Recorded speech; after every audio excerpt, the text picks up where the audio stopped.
বিনামূল্যে দেখা যাবে তোমাকে চাই। বাংলাদেশ ফিল্ম আর্কাইভের নিয়মিত সাপ্তাহিক চলচ্চিত্র প্রদর্শনীর অংশ হিসেবে আগামী 21শে মে সন্ধ্যা 6টায় ছবিটির উন্মুক্ত প্রদর্শনী অনুষ্ঠিত হবে রাজধানীর আগারগাঁওয়ে অবস্থিত বাংলাদেশ ফিল্ম আর্কাইভ মিলনায়তনে। দর্শকেরা সম্পূর্ণ বিনামূল্যে সিনেমাটি উপভোগ করতে পারবেন। 1996 সালে মুক্তিপ্রাপ্ত তোমাকে চাই পরিচালনা করেন মতিন রহমান। সিনেমাটিতে জুটি বেঁধে অভিনয় করেন সালমান শাহ ও শাবনূর। এছাড়াও গুরুত্বপূর্ণ চরিত্রে ছিলেন আনোয়ারা ও রিনা খান।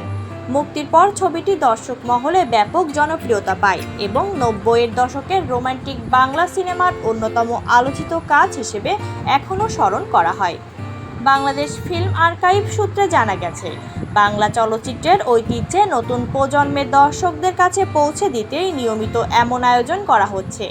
আগারগাঁওয়ে আর্কাইভের নিজস্ব ভবনের আধুনিক প্রজেকশন হলে প্রতি সপ্তাহে পুরনো, দুর্লভ ও জনপ্রিয় চলচ্চিত্র প্রদর্শন করা হয়।